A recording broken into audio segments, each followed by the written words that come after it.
모든 사랑 관계가 그러하듯이 우리 관계 역시 권력 다툼이기도 하다. 많은 결정, 논쟁, 다툼, 속임수, 달콤한 어르기, 눈물, 꾸중, 삐침, 화해, 후회로 점철되는 긴 정치가 결국에는 결론이 난다. 이런 것들은 피곤하지만 행복을 주고 하나씩 쌓여서 나중에는 관계와 우정의 역사를 만든다. 타협을 하게 된다. 왜냐하면 서로를 포기할 수 없으니까. 상대를 생각하고 한쪽이 없을 때는 향기를 떠올린다. 리아가 없을 때 나는 그의 머리카락 향기를 지독하게 그리워한다. 내가 없을 때 아이는 나의 파자마 냄새를 맡는다. 우르한 파묵의 산문집 다른 색들에서 한 대목을 읽어드렸습니다. 저는 문장의 소리 DJ 김진혜입니다. 한 사람이 말을 걸어오네. 저기 내 얘기 좀 들어볼래요.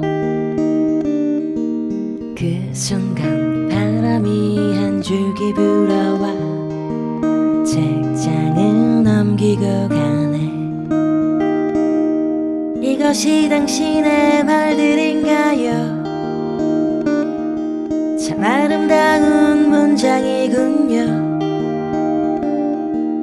다시 바람이 한 줄 불어오면 우리는 친구가 되네. 당신과 나는 친구가 되네. 문장의 소리. 작가의 방에서는 지난주에 이어서 시와 랩의 전격 소통 작전이라는 제목을 갖고 래퍼 MC 메타와 힙합 음악 평론가 김봉현 씨를 모시고 시와 랩의 상관성 혹은 차이점 이런 것들에 대해서 이야기를 나눠볼까 합니다. 지난주에 제가 몰랐던 힙합의 어떤 기원 이라고나 할까요? 모습들 이런 것들 볼 수 있어서 재밌었고 힙합 영화제 얘기도 들어서 좋았는데 이번 주에는 그 포에틱 저스티스라는 이 이야기를 조금 더 해볼까 해요. 말 그대로 그 세 분이 만날 수 있는 운명이었다라는 것까지 우리가 지난번 시간에 얘기를 했었는데요. 어떠셨어요? 이런 거를 한번 작업해보자라고 얘기를 주고받았을 때 어떤 마음이 드셨던가요? 일단 저는 여러 가지 다양한 시도를 하는 걸 되게 좋아하는 사람이고요. 그러니까 되게 뭔가를 부지런하게 하는 걸 좋아하는 사람이고, 그 다양하게 하는 걸 좋아하는 사람이고, 그리고 뭔가 좀 막 어떤 한 분야에 갇혀서 막 이거는 막 이래야 되고 막 다른 거랑 섞이면 변질되는 거고 이런 생각을 좀 답답하게 생각하는 사람이기 때문에 굉장히 저한테는 해보고 싶은 작업이었고, 그리고 뭔가 굳이 책임감을 말한다면 뭐 한국에서 힙합 저널리스트로서 이런 부분이 분명 필요하다고 생각을 했죠. 왜냐하면 이런 시와 랩의 연결고리나 문학과 랩 가사의 어떤 상강성에 대해서 한국에서는 거의 알려지지도 않았고 관심도 별로 없다고 생각했기 때문에 내가 이런 걸 해야겠다고 생각을 했고, 그래서 이제 이름부터 일단 네. 메타인 MC 메타님에게 말씀드렸고 굉장히 흔쾌하게 수락을 하셨던 기억이 나네요. 네. 똑같이 문제의식에 공유를 하신 네, 점. 저는 원래 또 그 말씀드린 것처럼 처음부터 가사를 쓸 때 저는 이제 랩 가사를 쓰는 걸 시를 쓰는 느낌으로 썼어요. 그러니까 이건 뭐 사실 가리온이라는 저 팀의 성향일 수도 있는데 저희가 힙합을 그러니까 문화적으로 그러니까 처음에 이제 매니아로 음반 수집가로 시작을 했지만 하나하나 그들의 이야기를 듣고 음악 자체에 점점점 몰입해 가는 과정에서 이 문화의 어떤 핵심을 느끼게 되잖아요. 근데 그 핵심이 쭉 말씀하신 것처럼 뭐 진정성이나 뭐 진실성에 있는 것 못지않게 내가 나를 대변한다. 그러니까 representing이라는 표현들을 래퍼들이 쓰는데 뭘 넌 대변하냐. 그러니까 나는 나 스스로 또는 내 지역, 내 brother, 내 무슨 후드 이런 식으로 자신이 무언가를 대변하는 역할로서도 소리를 낸단 말이에요. 근데 그런 측면에서 저희가 생각했던 거는 우리는 한국의 래퍼들이고 모국어가 가지고 있는 어떤 위대함? 뭐 저희가 너무 뭐 한글 뭐 홍보대사나 지킴이는 아니지만 그렇진 않지만 또 지키실 필요도 근데 있습니다. 저희가 왜 그런 생각을 가지게 됐냐면 지금 말씀드린 것처럼 그 핵심에 근접하다 보니까 뭘 대변하느냐와 뭘로 너가 이 랩 게임에 들어갈 거냐라는 걸 봤을 때 자기 걸로 가야 되더라고요. 근데 우리가 가지고 있는 사실 그때 당시에 뭐 비트나 그러니까 힙합에서 이제 그 드럼 비트를 그냥 줄여서 비트라고 얘기하는데 그 비트나 또는 뭐 어떤 곡을 만드는 방식이나 곡의 어떤 형태들은 다 그냥 미국적인 거예요. 근데 그럼 그 저희 게 아니잖아요. 그럼 우리가 뭘 해야 되지? 그리고 아까 말씀드린 것처럼 당시 가요계에서 래퍼들은 지금이랑 비슷했어요. 그러니까 영어랑 한국어를 섞어 쓰는 형태, 혼용체를 쓰는 게 그때도 있었고 저희는 그게 사실 싫었어요. 그 형태는 제 입장에서 말씀드리면은 힙합은 나한테 무슨 얘기를 하면은 창의적이어야 된다. 네 걸 가지고 해야 된다인데 그들이 했던 모양새는 창의적이지도 않고, 예, 창의적이지도 않고 다른 사람의 거를 빌려온 거잖아요. 게다가 실제 저희가 언더그라운드에서 막 한국어로만 랩을 하던 시기에 뭐 뉴욕에서 왔고 LA에서 왔던 다양한 뮤지션들하고 만났을 때 또는 심지어 뭐 DJ 크러쉬 같은 세계적인 일본 뮤지션이 와서도 저와 뭐 독대한 자리에서도 그런 얘기를 해요. 너네가 하는 게 만능 방식이라고. 왜 한국의 래퍼들이 영어를 왜 섞어 쓰지? 한국어가 없냐? 아니면 한국어가 표현력이 떨어져? 한국어가 뭐 그런 영어로서 표현하는 만큼의 그런 어떤 게 수준이 안 돼? 아니잖아. 너네는 너네 말로 더 한국어는 어떤 면에서 표현만 놓고 보면 전 세계에서 가장 많은 표현을 할 수 있는 언어잖아요. 근데 맞아요. 그런 것들을 안 쓰고 빌린다는 데에서 벌써 외국 사람조차 외국 래퍼나 힙합 어떤 러버들조차도 그 되게 웃긴 거다라고 얘기를 한다는 예, 거죠. 굉장히 좋은 문제의식을 네. 던져주셨는데 이 문학하는 특히 시 쪽에서도 같은 문제의식이 네. 있고 또 더 어르신들 선생님들께서도 한국어의 질감이나 한국어 고유의 어떤 그 맛이 있잖아요. 그렇죠. 그것들이 점점 네. 후퇴되거나 사라지거나 맞습니다. 예, 그 지점을 고민하시고 그러니까 현대적이라는 말 속에서 그 전통적인 우리의 것 고유의 것이 좀 많이 사장되는 그렇죠. 것들이 네. 조금 많이 안타까워하시는 얘기를 들은 바가 있고 어떤 선생님은 저한테 그래서 오매에 단풍 들건네라는 그 김영랑의 시가 네. 내가 생각할 때 한국 최고의 시다. 왜냐하면 한국어 그 한 문장으로 어떤 장면과 이미지와 한국어의 정서 그려지니까. 이게 다 그려질 수 있기 네. 때문에 그 사투리를 구사하는 네. 그 질감이 정말 너무 최고의 한국시다 이런 얘기를 하신 네. 분이 있으셨어요. 저도 네. 그걸 들었는데 그러니까 지금 MC 메타님도 그 같은 맥락에서 작업을 하시는 거잖아요. 그렇죠. 그죠? 네. 그러니까 그 지점에서 어떻게 보면 2010년대 아주 초고 속의 속도로 우리 사회가 변해가고 있는 데에서 어떻게 보면 가장 지켜야 될 것이 무엇인지를 다시 던져주는 어떤 프로젝트일 수도 있었겠어요. 네. 시와 랩이라는 것의 그렇죠. 연결이. 네. 네. 김봉현 평론가께서는 이미 문장의 소리의 그 고정 패널로 한 1년 정도 활동하시면서 시와 랩의 어떤 유사성, 연결고리 정말 말 그대로 그 부분에 대해서 흥미롭게 말씀을 나눠주셨었잖아요. 네, 그렇죠. 제가 이 고정 출연을 했었죠. 청취자들의 반응 그때 어땠어요? 뭐 좋았던 것만 기억하고 싶네요. 알겠죠.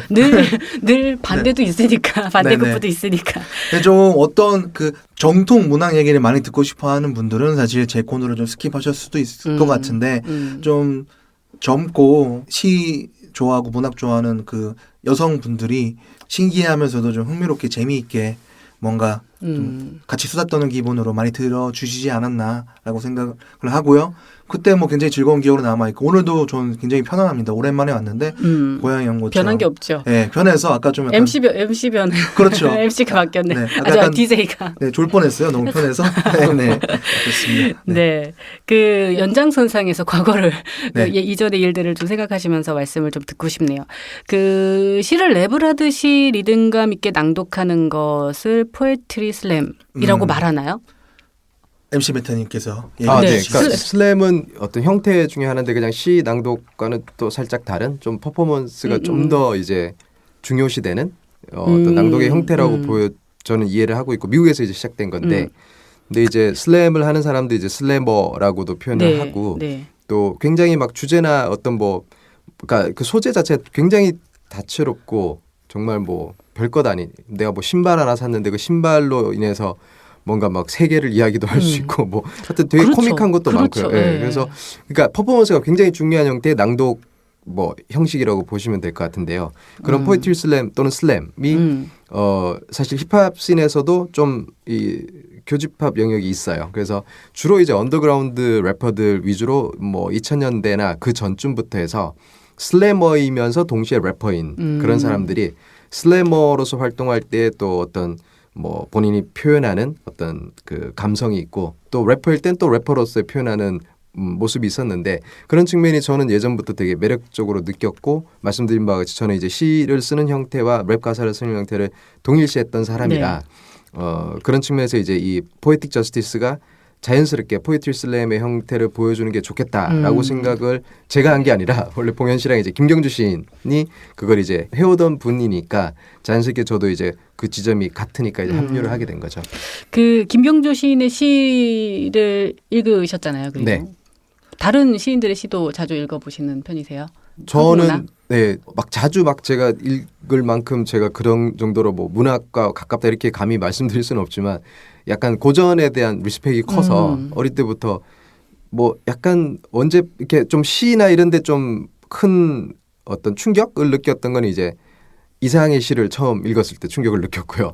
그다음에 이제 뭐 몇몇 뭐 기영도 씨라든가 몇몇 분들의 시를 통해서 좀 막 그런 기억들이 있는데 근데 이제 김경주 시인에 대한 이야기는 조금씩 알고는 있었지만 이제 직접 만나서 얘기를 나눈 과정에서 많이 놀랬죠. 그분이 이야기했던 뭐 예를 들면 뭐 저랑 봉현 씨랑 다 이제 그런 이야기를 듣고 했었지만 이제 뭐 본인이 생각할 때 시와 랩은 배다른 형제라고 생각한다. 그리고 라임이라는 공통 분모 안에서 우리가 이제 일종의 뭔가 라임을 통해서 이 시대의 어떤 뭐 그런 표현들을 하시더라고요. 그러니까 현대의 시는 래퍼라고 난 느껴진다. 그리고 지금의 래퍼들의 움직임, 그들이 라임을 쓰는 방식에 대해서 시인들도 뭔가 좀 깨달음이 필요하다. 이런 이야기를 뭐 사석에서 하신 얘기지만 그 혁신적인 네, 그러니까 저는 약간 혁명적으로 느꼈어요. 네. 이런 분도 있구나. 그래서 네. 그런 어떤 접점에서 굉장히 이제 발화가 된 거죠. 네. 아니 이런 질문을 제가 드렸던 거는 문학을 좋아하시는 분들도 요즘 현대시 너무 어렵다. 그러니까 이해가 안 된다. 혼자 주저리 그냥 자기 속에 있는 말들을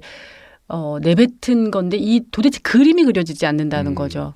말 그대로 어떻게 보면 이거 정말 상징적으로 이건 블랙 상태인 것 같아요. 우리 말로 쓰여져 있는데 읽는 사람들 앞에서는 그냥 정말 그러니까 그런 지점에서 두 분이 시를 가지고 작업을 할 때 시에 대한 사실 이해도가 충분히 되어야지만 또 다른 작업으로 해석이 가능하고 그것이 변형할 수 있잖아요.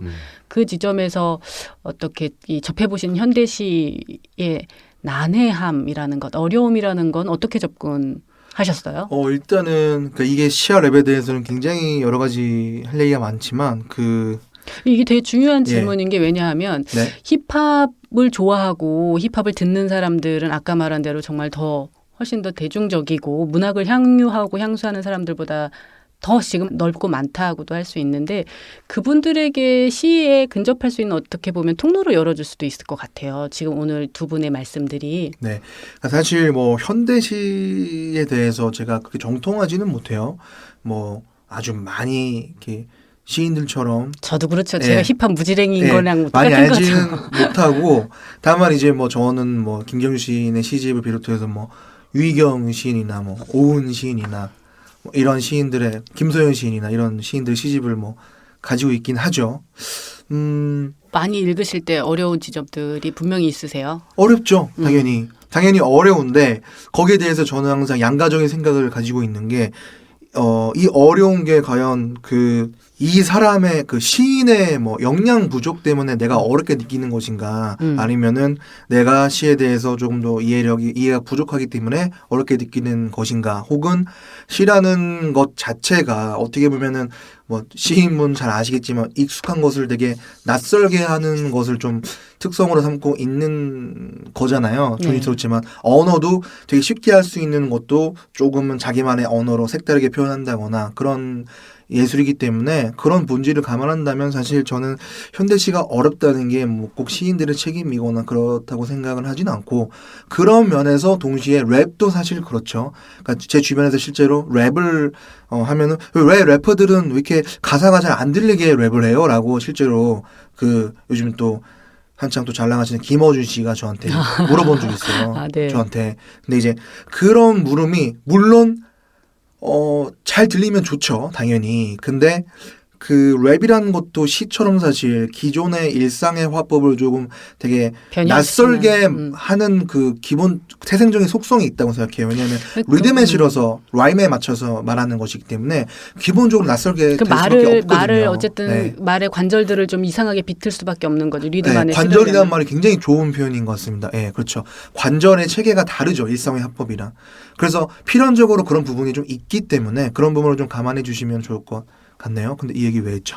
그러니까 뭐 네. 저도 그 실제 이제 김경주 시인의 시를 가지고 제가 네. 퍼포먼스를 하잖아요. 근데 그 경우도 이제 저도 마찬가지로 그 이제 선정을 해 주세요. 그러니까 퍼포먼스를 할 시를 이런 시를 가지고 MC 메타가 이제 퍼포먼스를 해주면 좋겠다라고 주시면은 책 물론 이제 그 전에 시집도 주셔서 읽어봤지만 분명히 어렵죠. 어려운 네. 부분도 있고 어떤 부분은 그냥 이런 내용인 것 같다라는 게 있는데 제가 생각할 때 시라는 거는 뭐 오바해서 얘기하면은 그냥 그 자체로 하나의 세계라고 생각을 해서 그걸 단정적으로 제가 할 수는 없다고 보거든요. 그래서 저는 받아들였어요. 그냥 뭔가를 제가 규정짓지 않고 해석하고 의미를 그런 붙여하려고 걸 아예 하지 그냥 않고. 포기하고 받아들이고 그 시의 감정만 제가 감지되는 감정만 건져내자 이거였어요. 그래서 어떤 시는 사실 김영준 시인이 이건 내가 분노해서 쓴 시야라고 본인이 이제 느끼셨더라도 저는 유쾌하게 뱉을 수 있거든요. 반대로 그분이 된 게 일상의 어떤 뭐 작은 감정의 조각 하나를 그냥 가볍게 피력한 걸 제가 막 지구를 두 쪽 낼 만한 분노로 뱉을 수도 있어요. 그래서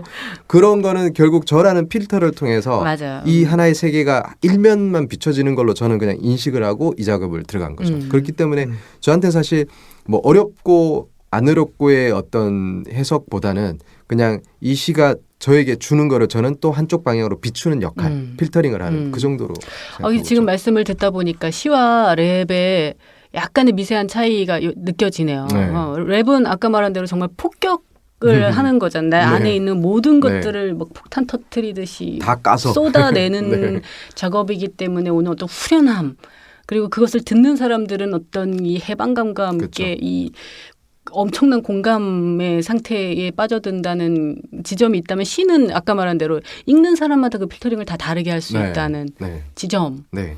또 활자의 힘이지 않을까 그렇죠. 하는 생각도 드는데 네, 제가 조금 더 시와 랩에 대해서 좀 부연하자면 말씀하신 대로 뭐 랩은 에너지이자 발산일 수도 있고 시는 어떻게 보면 뭐 수렴일 수도 있는 것이고요. 뭐 그 시와 랩의 일단 공통점이라고 하면 일단 랩이라는 게 뭐 영미권에서 나왔고 사실 랩의 라임이라는 게 굉장히 중요한 규칙으로 있잖아요. 네. 이 말씀을 끊는 건 아니고요. 네네.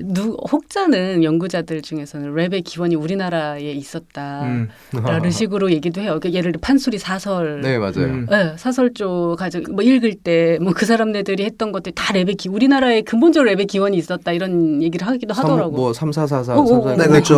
시조도 그거 그렇고. 세 보면은요. 그 음절수가 한 마디에 뱉을 수 있는 적절한 음절수가 네. 돼요. 랩으로도. 예, 실제로. 그러니까 이제 더 정확히 말하면은 영미 문화권에 기초하는 것이기 때문에 랩의 라임이라는 것도 그러니까 라임이라는 게 이제 뭐 그렇죠. 비슷한 발음을 운을 반복을 맞추는 하자는 거잖아요. 거니까, 네. 그래서 리듬감이 음악성이 생기는 건데 그거는 랩의 전유물이 아니라 사실 영미 문학에서 늘 있던 것이었고 그 전통을 랩이 더 이어받아서 발전시키고 자기만의 것으로 만든 것인데 그게 뭐 한국에서도 시조 같은 그 굉장히 엄격하고 압축적인 운율에 기반한 그런 그 예술도 사실 랩하고 뭐 되게 비슷하다고도 할 수 있겠죠.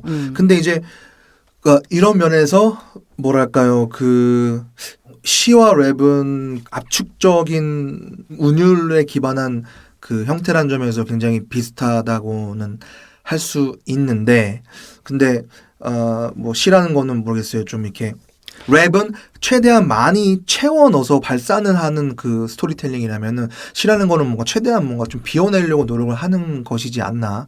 약간 저는 이런 생각도 해보게 되는데 어떻게 생각하시나요?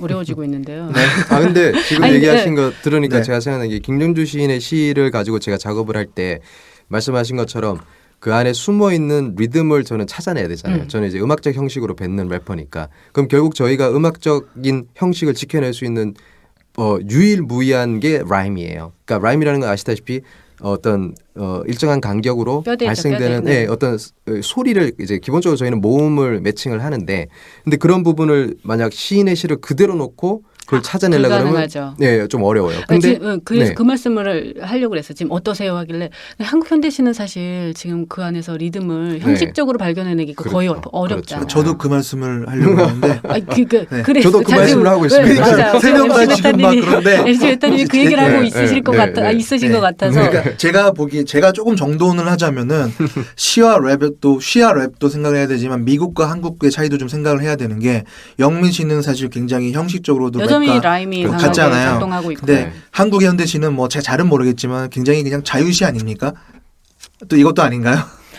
네. 자유롭죠. 네, 그냥 그렇죠. 어떻게 저는 보면 근데 말씀드리고 싶은 게 뭐냐면요. 그러니까 저는 그래서 실제 지금 현재 김준수 시인의 시가 뭐 래퍼들이 형식적으로 만들어낼 수 있는 그 틀에 적합하냐라고 할 때 어렵죠. 그 적합하게 그러면 안 되는 거냐? 그건 또 아니에요. 그러니까 제가 실제 퍼포먼스를 할 때 보면 최대한 한 음절이더라도 그 기본적인 라이밍의 형태에 맞게 제가 나름대로 이제 리듬을 최대한 맞추죠. 근데 그거 자체가 너무 뭔가 막 아까 뭐 잠깐 쉴 때 얘기했지만 뭐 연결고리에 이음절 끊는 형태로 돼서 무슨 말인지 못 알아먹게 간다든가 감정이 흐트러진다든가 이런 식이 되면 안 되니까 어느 정도는 좀 웃기지만 이 시의 내용이 손상되지 않는 선에서 그냥 저희가 지켜내야 될 어떤 것들을 조금 무너뜨리기도 해요. 저도. 근데 그게 사실은 이 두 가지 분야의 교집합 영역이기 때문에 허용될 수 있는 거다라고 그냥 스스로 그냥 판단하고 하는 거죠. 만약 네, 누군가는 타이트한 라이밍이 안 됐기 때문에 이거는 잘못된 거다라고 말하면은 이건 시와 랩의 중간 지점에 있는 거지 정확하게는 랩도 아니고 정확하게 시도 아니야 이렇게 뭐 변명적으로 말할 수는 있겠죠. 네. 정통성에서 보면 비판받아 또. 근데 어떻게 생각하면 시가 앞으로 지속될 수 있는 독자들에게 향유될 수 있는 맞습니다. 방식은 굉장히 우리가 개발할 필요는 있잖아요. 제가 말씀드리고 싶은 게 그 영역이에요. 그래서 이 부분은 개발의 여지가 많은 블루칩 같은 네, 많이들 시인들의 가사를 갖고 랩을 해야 돼요.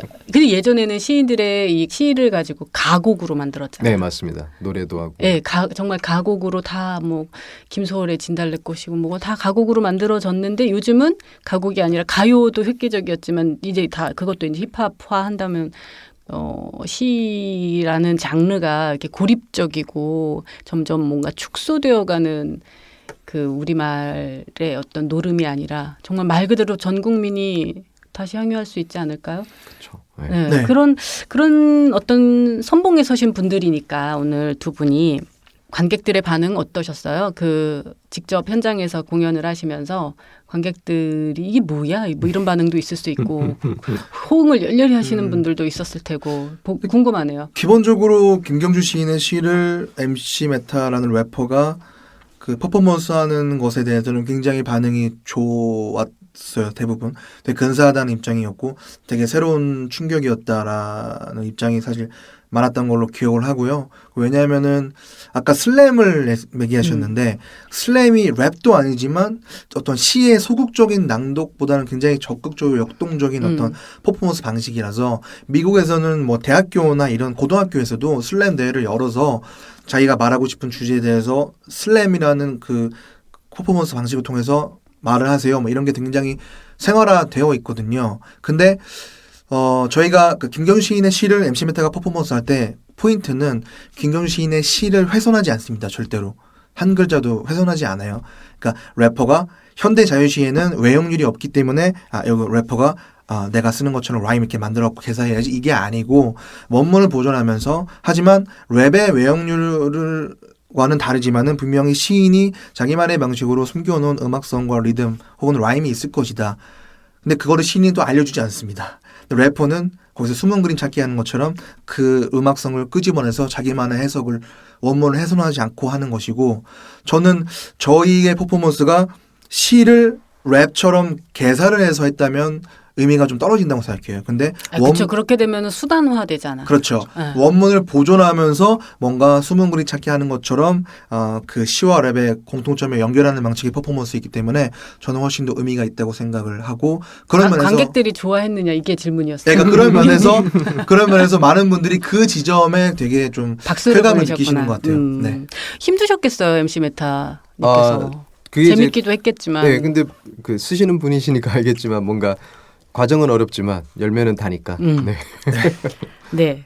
그 MC 메타님과 얘기를 나누다 보니까 힙합 하면 왠지 외국의 정서와 외국의 문화와 외국의 패션, 뭐 어떤 뜻 외형적으로 주는 어떤 힙합이란 단어가 주는 아우라 같은 것들이 확실히 우리나라 고유의 것보다는 외국의 것, 어떤 좀 이국적인 것, 이런 것들의 이미지가 큰데 경상도 사투리로 랩을 하셨다고요? 네, 맞습니다. 아까 대구가 고향이라고 네, 대구가 하셨는데 이게 고향. 네. 나의 본질 이걸 드러내기 그렇죠. 위함. 네.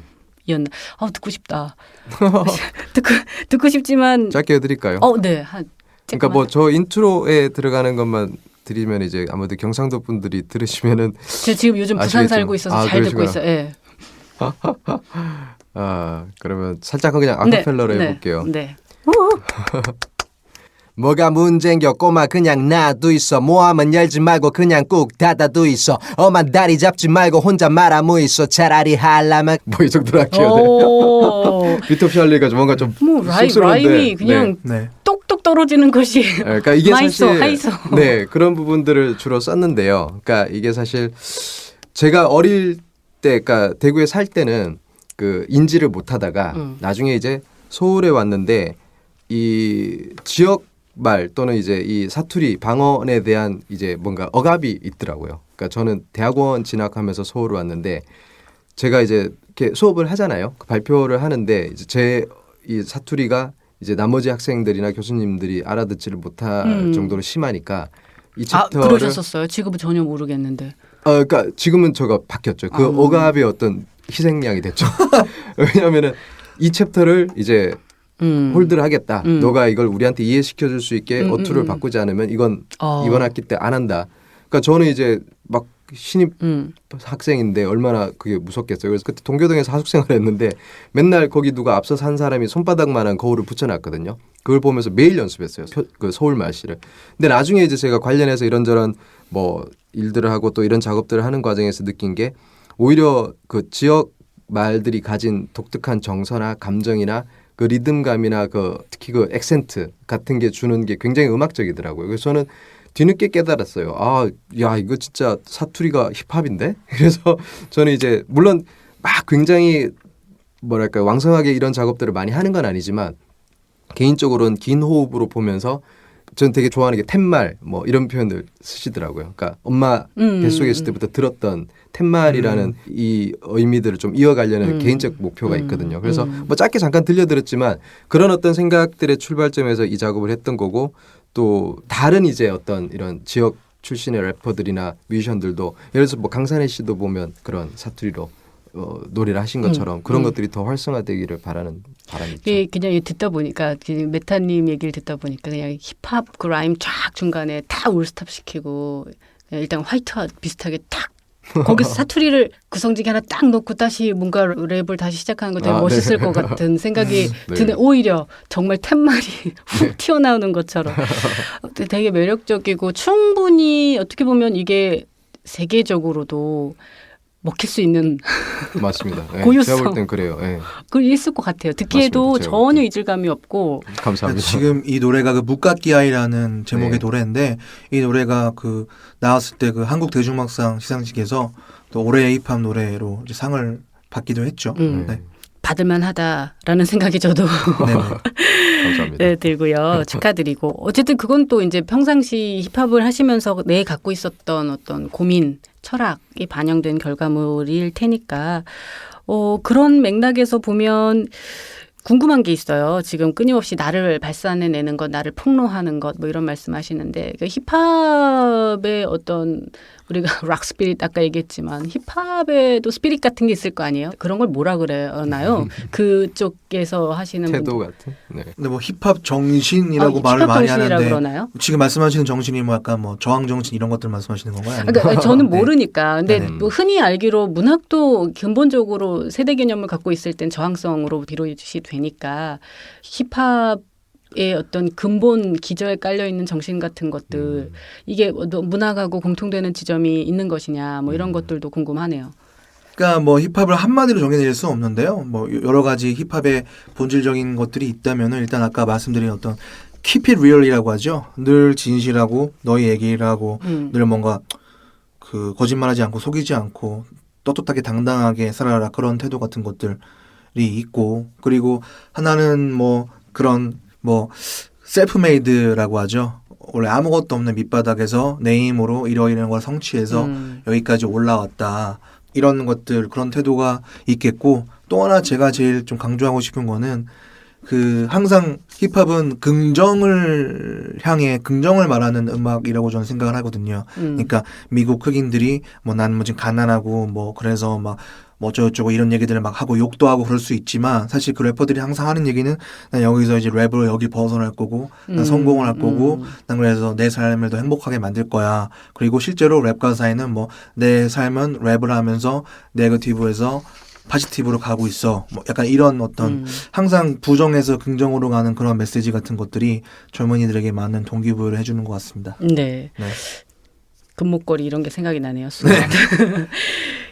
그런 맥락에서 좀 여쭤보고 싶은 거는 래퍼들, 문학하는 사람들이 어떤 개인의 정서나 개인의 어떤 사유 안에 머물지 말고 조금 더 사회적인 목소리나 메시지를 담아야 한다라는 이야기들을 많이 해요. 일각에서. 랩도 사실 그런 장르 중에 하나잖아요.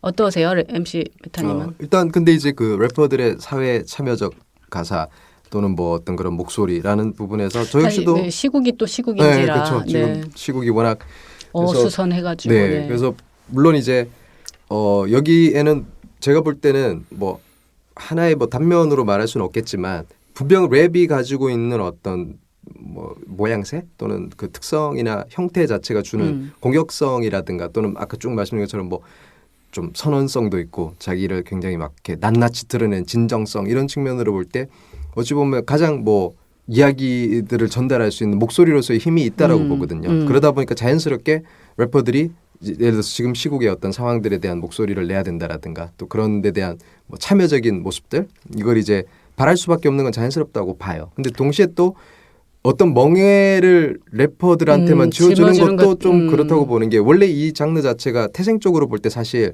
어떤 뭐 혁명 운동을 통해서 랩이 튀어나온 건 아니거든요. 그냥 그쵸. 클럽에서 DJ가 만든 브레이크비트 위에서 그냥 MC들이 사회자가 자연스럽게 클럽에 온 사람들하고 어울려 놀고 뭐 콜앤백 또는 콜앤 리스판스라고 불리는 형태로 관객들과 어우러지는 데서 라임이 좀 더 벌스가 길어지고 8마디가 12 됐다가 16마디 되고 이러면서 이제 벌스가 나오고 곡의 형태로 음악적 형태로 간 건데 너무 이제 그 이후에 이제 어떤 말씀드린 것처럼 래퍼들이 다양한 태도와 다양한 스타일들이 커지면서 저항성이나 뭔가 좀 뭐 심하게는 어떤 뭐 아까 봉현 씨도 얘기했다시피 상당히 비윤리적인 것까지도 다룰 정도로 폭넓어졌다라고 보거든요. 근데 뭐 그건 이제 랩에 대한 이야기고 저 개인적으로 볼 때는 저는 사실 요즘 같은 시기 때 목소리를 내는 게 사실 필요하다라고 생각은 해요. 저도 아직까지 어떤 뭐 곡을 통해서 그런 생각을 발표한 건 아니지만 사실 뭐 아까 봉현 씨한테 살짝 얘기했지만 제가 오늘 녹음을 해요. 저는 어떤 지금의 상황에 대한 개인적 이야기를 하고 싶은 게 있어서 녹음을 이따 이거 끝나고 가서 하거든요. 네. 그래서 아마 개인적으로 발표를 할 것 같고 그 전에는 이제 뭐 지난주에 음악인 시국 선언 때 광화문에 네. 참여를 네. 했었고 또 뭐 그 제가 목요일 날 또 공연을 해요. 그 이제 광화문에서 캠프촌 하고 있거든요. 그 시국 선언에 참여했던 블랙리스트 음악인들 그분들이 거기 되게 추운데 거기서 진짜 그 텐트 쳐놓고 계세요. 근데 거기서 이제 좀 파이팅 하셔라 해서 네. 5팀 정도가 나가는데 저도 이제 참여해서 목소리를 내러 이번 주 목요일 날 가거든요. 저녁에. 그래서 네. 어쨌건 청취자분들도 그런, 네. 박수 치시는 예. 분들이 응원하시는 오시면 분들이 너무 감사하죠. 예, 그래서 뭐 분명히 선택의 자유도 있는 것이며 거기에 대해서 참여를 하고 안 하고에 네. 대해서 어떤 뭐 막 비판적 잣대를 댈 거는 저도 아니라고 보는데 네. 이게 어차피 예술인이 자신이 표현을 하고자 하는 건 선택의 문제이기 때문에 네. 그 아무래도 정도로, 네, 말씀드릴 수 그냥 있을 것 일반 같아요. 대중보다 예술인들이 조금 더 파급력이 크고 그쵸. 목소리 강도가 넓게 퍼져나가니까 이런 목소리들이 나오는 것이 아닌가 생각이 맞습니다. 드네요. 네. 우리가 이 시하고 끊임없이 얘기해도 한 3시간 얘기해도 즐겁게 얘기할 것 같은데 밥 딜런도 문학상 노벨 문학상을 네. 받았잖아요. 정말. 힙합퍼들 중에서도 이제 언젠가 한번 노벨 문학상을 받을 사람이 오겠죠. 저는 개인적으로 MC 메타님 우리 강추. 아니, 저는 감히 그런 말이 안 되는 얘기인데 근데 정말 그런 꿈을 꾸기는 해요. 정말 뭐 미국 있을 법도 할 것 같고 네. 가능할 것도 같은데 그런 날이 아마 모든 문학들이 그때는 이제 각 장르별로 있는 게 아니라 이렇게 뭔가 통합 뭐라 그러나요? 이런 거를. 통섭? 통합 이전 정권이 좋아하던 단어 아니었나? 어쨌든 그런 과정을 거쳐서 이루어지는 것이 아닌가 하는 생각이 드네요. 힙합을 하시는 두 분 앞으로의 계획 그리고 포에틱 저스티스의 활동 계획 같은 게 있으시면 좀 말씀해 주시면서 오늘 이 시간 정리할까 합니다. 포에틱 저스티스는 뭐 마치 바퀴벌레가 같기 때문에 죽지 않습니다. 조금 어느 순간 숨어있다 확 다시 나타나는군요. 그렇죠. 그때는 그러면 또 다른 시인들도 참여하고 이런. 저희는 저희 계획이나? 셋만이 포에틱 저스티스가 아니라 음. 저희가 이제 처음 이제 주도적으로 하는 멤버들이고 좀 더 확장을 할 생각을 하고 있어요. 실제로 뭐 저희랑 이제 계속 작업하는 DJ, 래퍼, 시인들도 사실 있습니다. 이거를 좀 더 늘려서 이 무브먼트를 확장하는 게 저의 계획이고요. 뭐 곧 네. 저도 껴주세요. 뭐 전 나도 좋죠. 힙합 좀 해봐. 네. 엉덩이 좀 흔들어. 저는 환영입니다. 다른 분들 생각은 들어봐야겠지만요. 그게 중요하죠. 네네네. 그리고 네. 뭐 저랑 김경 시인이랑 번역한 그 네. 힙합의 시작이라는 책도 곧 조만간 나올 것 나오는 같고 저희 셋이 하는 뭐 라디오나 혹은 공연 같은 것도 계획이 있으니까 지켜봐 주시기 바라겠습니다. 네. 네. 저는 MC 뭐 메타님. 네, 저희 팀이 이제 음악하는 팀이니까 그냥 음악 활동 열심히 하고 저희도 내년 초에 저희가 굉장히 앨범을 좀 더디게 내는 팀 중에 하나인데 그 오랜만에 3집 준비를 하고 있거든요. 그래서 내년 초에 있을 3집도 기대해 주시고 또 포에틱 저스티스의 활동도 저희가 뭐 굉장히 정기적으로 자주 움직이는 팀은 아니지만 항상 존재하고 있는 팀이고 뭔가 움직임을 하고 있기 때문에 간간히 이제 공개될 때 많이들 관심 가져주시면 감사하겠습니다. 네. 아마 이 문장의 소리 들으신 청취자분들이 앞으로 더 포에틱 저스티스의 유닛 활동도 관심 있게 보실 것 같고요. 두 분의 앞으로의 이 힙합퍼로서의 활동도 기대하고 멀리서 응원하겠습니다. 오늘 재밌는 말씀 나눠주셔서 감사합니다. 네, 감사합니다. 네, 감사합니다.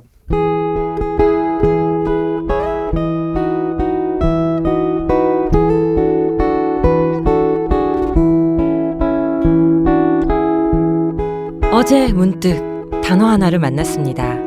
단어는 무수한 이야기와 멜로디를 싣고 오네요. 오늘은 그 멜로디를 좀 찾아 들어야겠습니다. 어제의 단어, 오늘의 멜로디, 양양입니다.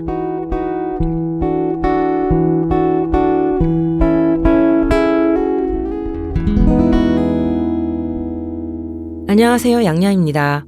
가을, 정령 끝이 났다고 인사를 나누어야 하는 시간입니까? 하기야 이제 뭐 11월도 많이 지금 흘렀으니까 그래야 할지도 모르겠는데 아쉬워요. 가을 안녕해야 되는 거 아직 아쉬우니까요. 인사는 조금 더 좀 계속 미루고 조금 더 지난 후에 이제 진짜 안녕하겠습니다. 아직은 가을로 하는 걸로. 그리고 아직 남아있는 단풍 나뭇잎들도 있어요. 다 떨어진 것이 아니고 아직 울긋불긋 어떤 곳에는 이제 만연이라고 해도 될 정도로 많이 울긋불긋 하니까요. 마지막까지 좋은 가을입니다 하면서 잘들 지내고 있으시리라 믿습니다. 가을 하니까 뭐가 떠오르셨어요? 가을 이제 보내야 하는 가을이지만 어떻게 가을 보내셨어요? 뭐 독서? 아니면 가을 하늘? 왜 이번 올 가을에 나는 하늘을 많이 못 본 걸까? 하늘 본 기억이 없네? 그리고 왜 뿌연 날들이 좀 많았어요. 미세먼지가 왜 가을 이 제일 청명하고 높아야 할 가을 하늘에 왜 이렇게 미세먼지가 슬프게 깔려 있었던가. 그렇습니다. 그 논밭에 익은 노란 들판은 저는 올해는 아주 눈이 노래질 정도로 많이 보았고요. 뭐 여러 가지 이런 가을 것들 있었잖아요. 가을 것들이 있는데 저는 가을 하면 전어에 집착하는 편입니다. 전어 먹는 전어, 물고기. 올 가을에 전어 드셨어요? 저 전어를 못 먹었어요. 지금 전어를 못 먹어가지고 가을을 보내기가 더 아쉬운 거예요. 일단 그래서요. 어제의 단어는 전어입니다. 전어로 좀 이야기를 좀 해야 되겠어요. 이거 못 먹어서 너무 슬프니까. 이번 그 가을에 제가 막 고흥에도 막 열을 다녀오고 막 일본 다녀오고 했더니 다녀와가지고 진짜 불이 나게 제가 오자마자 횟집 달려갔거든요. 전어를 꼭 먹어야 하기 때문에 횟집에 달려갔는데 그 사이에 전어는 다 들어가고 회는 들어가고요. 구이만 남았더라고요. 근데 회를 좋아해서요.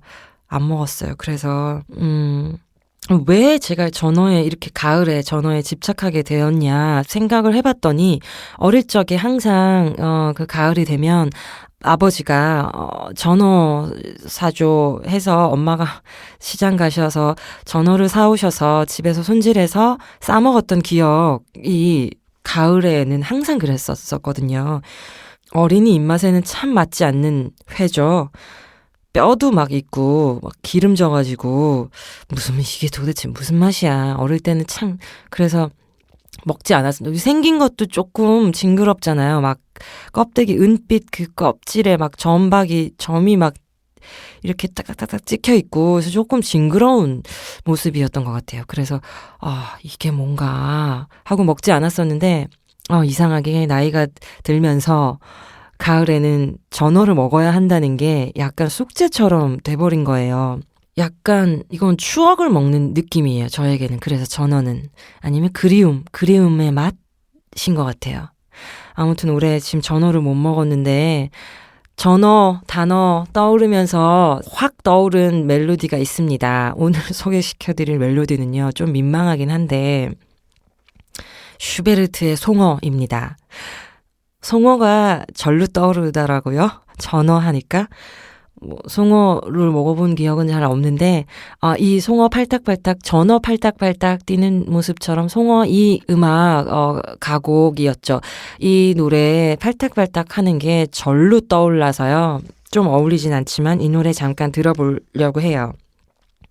슈베르트의 송어, 우리는 이제 피아노 오중주의 그 4악장을 들어볼 건데요. 이거는 1817년에 작곡한 송어라는 작곡한 가곡을 나중에 이제 선율을 변주해서 피아노 오중주로 새롭게 발표되었는데 우리 어릴 때는 저는 숭어라고 배운 기억이 있어요. 슈베르트의 숭어라고 알았었는데 잘못 번역이 된 거라고 하더라고요. 그 시절에 우리 나라에 송어가 없었다던가 그래서 일단 숭어라고 했는데 친절하신 어느 분께서 슈베르트의 송어는 송어이다. 거기에 보면 맑은 냇가라는 가사가 나오는데 송어는 민물이고 숭어는 바다 물고기여서요. 송어가 맞다라는 이야기 해서 그 뒤부터는 우리나라에서도 송어로 소개가 되고 있습니다. 이 아름다운 멜로디를 일단 한번 들어보시죠.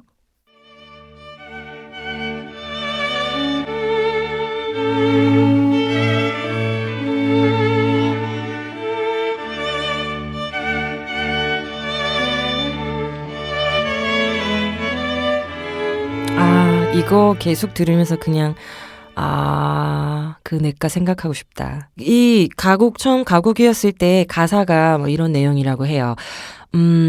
이제 이 작곡가가 맑은 냇가에서 물 흐르는 데서 송어 헤엄치는 걸 이렇게 보고 있었는데 어부가 낚시꾼이 그 송어를 잡으려고 낚싯대를 던졌는데 물이 너무 맑아서 잡히지가 않더라. 그래 이렇게 물이 맑으니 송어가 잡힐 리가 있나 하면서 물을 한번 이렇게 흐리게 물을 만든 다음에 송어가 잡혔다. 그래서 그 송어가 잡히는 모습을 보고 당황스러운 어떤 마음, 뭐 이런 것들이 표현돼 있는 가곡입니다. 저는 어린 시절에 합창대회, 중학교 때 합창대회 때 이 노래 막 합창했던 기억나요. 그때도 뭐 어떤 내용이나 이런 건 잘 몰랐지만 이 곡 멜로디의 평화롭고 아름다운 것만큼은 확실하게 마음속에 기억하고 있었던 것 같습니다. 슈베르트의 송어 4악장 한번 또 전곡으로 들어보시기 바랍니다. 이 아름다운 곡을 들으면서 다시 전어 먹는 이야기, 전어 먹고 싶다 하는 이야기를 하려니까 아주 스스로 좀 민망하네요. 하지만 전어 먹고 싶다. 1년을 기다려야 하는 거잖아요. 1년을. 지금 전어는 나이가 들수록 제가 이렇게 무언가 제철 음식에 집착을 하게 되는 것 같은데 저는 그렇게 제철 음식이 고마울 수가 없더라고요. 그 시절에만 볼 수 있는 거니까요. 무언가 요즘은 저장 기술도 워낙 발달하고 농사 기술도 발달해서 그 시기에 것들이 아닌 것도 요즘은 다 시장 마트 가면 살 수 있잖아요. 저는 얼마 전에 시장 갔을 때 냉이를 발견하고 깜짝 놀라고 조금 슬프기도 했어요. 사실 냉이는 봄에만 나오는 게 아니었나요? 저는 그런 줄 알고 있었는데 냉인지 달래도 있었나? 하여튼 버젓하게 그 봄나물들이 지금 이 겨울을 앞둔 이 시절에도 있어서요.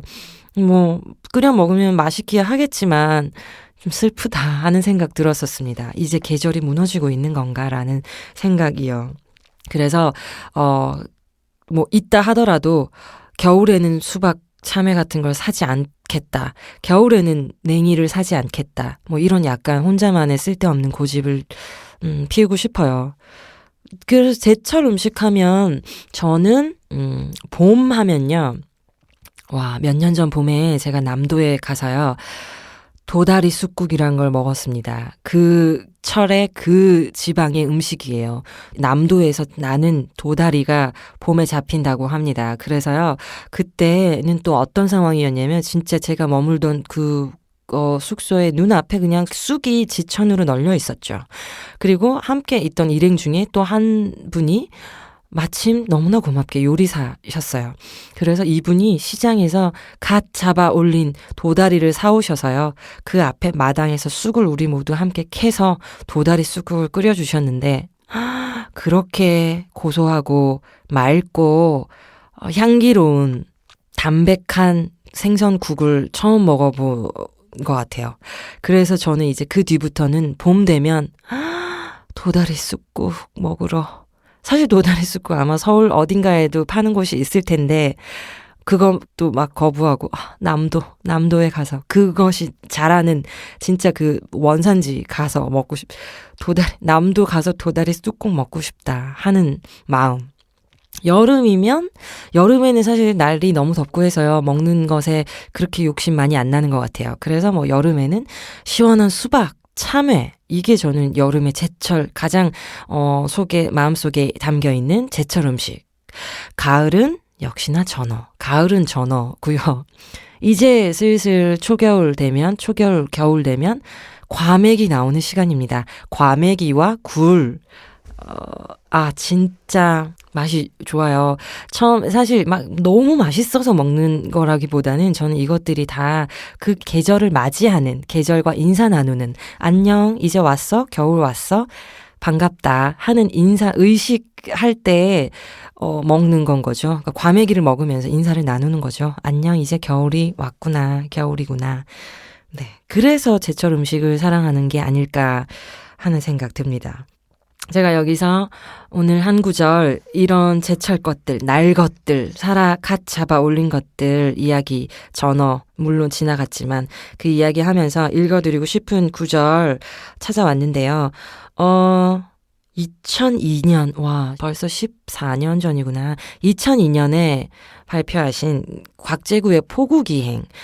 저는 이 책이 무슨 TV 프로그램 책을 읽읍시다인가? 그런 프로그램에서 아마 소개가 되었던 것 같아요. 그래서 온 국민이 약간 이 책을 읽는 그런 시절이 있었는데 그때는 그래서 별로 읽고 싶은 생각이 없어서 한참 뒤에 읽었어요. 저는 거의 한 몇 년 전에 읽었으니까. 아주 좋은 책이었습니다. 온 국민이 읽어도 될 만한 책이더라고요. 재구 선생님의 그 포구 기행 따라다니면서 나도 저 포구 가보고 싶다. 나도 이 등대 앞에 앉아 있고 싶다. 나도 저 선박 놓인 배 자리 앞에서 어떤 시를 읽어보고 싶다. 여러 가지 생각 따라다니면서 그 포구 여행하는 기분이 잔뜩 들었는데요. 거기에 아주 팔딱팔딱 뛰는 부분이 있습니다. 한번 읽어볼게요. 허허리 헐차 허허리 헐차. 나는 눈을 떴다. 차에서 내린 내 귀에 어릴 적 타작 마당에서 들었을 성싶은 노동요의 후렴구 같은 소리가 연신 들려왔다. 소리는 사람들이 야단법석으로 모인 선창을 따라 길게 이어졌다. 멸치잡이 배였다. 그곳에 이상한 힘이 있었다. 배는 만선으로 포구에 돌아왔다. 배전 가득 멸치들이 쌓여 있었다. 유자망 그물에 걸린 멸치떼들을 털어내기 위해 7, 8명의 선원들이 한 줄로 늘어서서 그물자락을 후렴에 맞춰 털어내는 것이다. 허리 헐차. 빠른 사박자의 리듬에 맞춰 그물코에 매달려 있던 멸치들이 배전으로 쌓여가고 어떤 멸치들은 선원들의 머리 위를 날아 반대편 길바닥에 떨어지기도 했다. 바로 그 순간 관광객으로 보이는 사람들이 검정 비닐봉지에 잽싸게 멸치를 주워 담았다. 어떤 아주머니의 봉지는 큰 생선 몇 마리를 넣은 듯 붕식거렸다. 모여들기는 갈매기 떼도 마찬가지였다. 비닐봉지를 지니지 못한 갈매기들은 배점 밖으로 튀어나온 멸치들을 낚아채 공중으로 날아갔다. 허리 헐차. 선원들의 빠른 손짓과 후렴 소리는 그런 풍경들 속으로 계속 이어지고 다음 배도 그 다음 배도 선창에는 10척이 넘는 20톤 내외의 멸치잡이 배들이 늘어서서 멸치를 털어냈다. 배 한 척마다 선원들이 늘어서고 그 주위로 무슨 꽃 이파리처럼 사람들이 모여서고 멸치가 길 밖으로 튀어나오면 환호성을 울리고 갈매기 떼들이 카 퍼레이드의 색종이처럼 펄럭이며 날고 나는 이런 풍경이 한꺼번에 마음에 들었다. 사람들이 모여들어 아름다운 곳은 시장 풍경뿐이라고만 생각했는데 멸치배의 그물 터는 풍경이 하나 더 늘었다. 네, 제가 이까지만 읽어드리는데요. 이거 뒤에 읽어보시면 당연히 이런 풍경 뒤에는 어떤 풍경이 펼쳐질까요? 당연히 그걸 먹어야겠죠. 그 이 만선된 10몇 척의 멸치잡이 배들이 멸치를 털어놓았고 주변 또 사람들은 그 떨어진 멸치들 또 봉지에 주워 가기도 하고 갈매기들도 같이 먹고 했으니 분명 그 앞에는 그 멸치를 구워서 먹을 수 있는 노점 어떤 주점 같은 게 분명히 있었을 겁니다. 네, 그런 이야기 나와요. 그 주점에 앉아서 생전 처음으로 멸치구이 정말 배부르고 맛있게 먹었는데 7,000원, 8,000원 정도 배 터지게 소주 곁들여서 아주 맛있게 먹었다 하는 뭐 이런 정다운 이야기도 나옵니다. 이 구절도 한번 찾아서 읽어보시면 좋겠어요. 그러면 아마 어딘가에 어떤 선창가에서 멸치잡이 배 발견하시면 나도 한번 먹어보고 싶다 하는 생각 드실 거예요. 먹고 싶다 진짜. 멸치 이런 것도 얼마나 눈앞에서 이런 풍경을 보고 난 뒤에 먹으면 얼마나 맛있을까. 이런 풍경을 보지 않아도 전어 같은 거 가을 되면 항상 먹고 싶고 맛있는데. 그렇습니다. 오늘 전어 이야기 하는데 두 번째 멜로디는요. 오늘은 좀 음악 소개시켜드리는 멜로디들이 다 약간 조금 뜬금없긴 해요. 첫 번째 아까 슈베르트 송어 들려드렸잖아요. 두 번째는요. 클레멘타인. 우리가 이런 제철 음식을, 제철 것들 고마워하면서 먹을 수 있는 건 다 그 봄나물 쪼그려서 산으로 들로 올라가셔서 열심히 캐서 시장에 갖고 나와주시는 우리 또 아낙들. 그리고 또 씨 잘 뿌려서 물 잘 주고 가지치기 뭐 이런 것들 햇빛 잘 받게 해서 아주 달달한 과일 키워주시는 농부들. 그리고 또 바다에 빈 배로 멀리 바다까지 나가서 온갖 풍파와 싸우며 고기잡이 해서 만선으로 돌아오셔서 이렇게 또 우리 입에 맛있는 멸치, 전어 이런 거 먹을 수 있게 해주시는 어부들, 이들의 그 수고로움, 노력, 애씀이 없으면 뭐 어떻게 우리가 그런 걸 맛보겠어요. 그래서요, 그 중에 또 오늘 우리 그 고기잡이 배 타고 나간 아버지 떠올라가지고요. 클레멘타인이라는 노래 같이 들어보려고 합니다. 이 노래는 미국 민요예요. 1840년에 그 미국 서부 40년대 미국 서부 캘리포니아 개척시대 때 그들의 삶의 어떤 고난, 역경, 슬픔 이런 것들 달래기 위해서 불려졌던 민요를 우리나라에서 또 번안해서 불렀지요. 클레멘타인 한번 들어볼게요. 넓고 넓은 바닷가에 오막살이 짚은 채 고기 잡는 아버지와 절 모르는 나 있네. 내 사랑아, 내 사랑아. 이거 아시죠? 나의 사랑 클레멘타인. 이거 가사가 아마 다들 우리 어릴 적에 다들 이 노래 들으면서 컸잖아요. 가사 조금 뭔가 왠지 모르게 슬퍼요. 넓고 넓은 바닷가에 오막살이 집 한 채, 고기 잡는 아버지와 철 모르는 딸 있네. 내 사랑아, 내 사랑아, 나의 사랑 클레멘타인. 늙은 아비 혼자 두고 영영 어디 갔느냐. 바람 부는 어느 날에 아버지를 찾아서 바닷가에 나가더니 해가 져도 안 오네. 내 사랑아, 내 사랑. 나의 사랑 클레멘타인. 이 노래잖아요.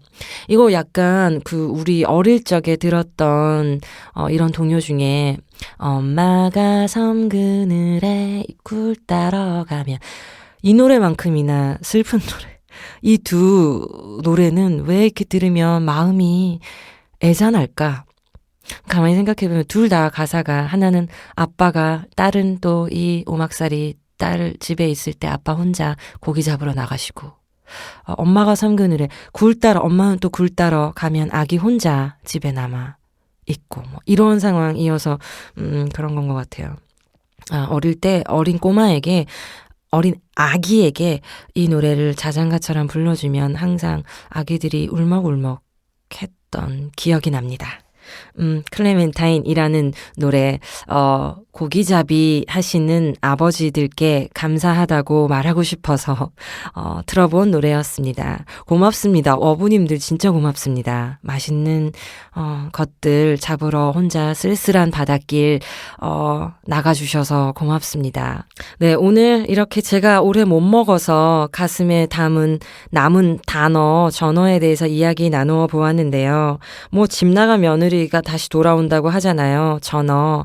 또 그 노래 중에 그 유바리의 소풍이라는 우리 여자 싱어, 송라이터 유바리의 소풍 양이 전어야 고마워라는 노래를 불렀더랬습니다. 전어야 고마워, 오도독 오도독 전어회, 빨갛게 버무린 전어 무침, 바삭바삭 구운 전어구이. 집 나간 며느리 돌아오는 전어의 계절이 왔어요. 지나간 사랑이 생각나는 전어의 계절이 왔어요. 전어야 오늘도 고마워. 이런 노래 있습니다. 이 노래도 한번 찾아서 들어보세요. 진짜 저는 올해는 못 먹었지만 고맙다. 늘 가을 되면 전어에게 고맙다고 말하고 싶습니다. 내년까지 기다려야 되겠네요. 내년에 전어 먹었다는 즐거운 소식을 어디선가 나눌 수 있기 바라며 전어는 가고 과메기 돌아오는 시간입니다. 과메기와 굴은 꼭 놓치지 않고 많이 드세요. 저도 꼭 먹겠습니다. 그러면 이런 안녕 전어야 하는 이 시간 속에서도 맛있는 단어, 맛있는 멜로디 많이 만나시기를. 고맙습니다. 양양이었습니다.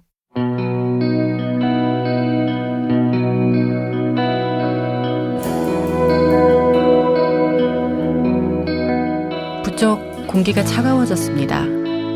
그래서 우리는 두꺼운 이불을 꺼내고 옷장에 옷들을 바꾸면서 일종의 계절을 정리하게 되는데요. 얼마 남지 않은 이 늦가을 좀 더 따스하게 보내시길 바라겠습니다. 저는 문장의 소리 DJ 김진여였습니다. 감사합니다.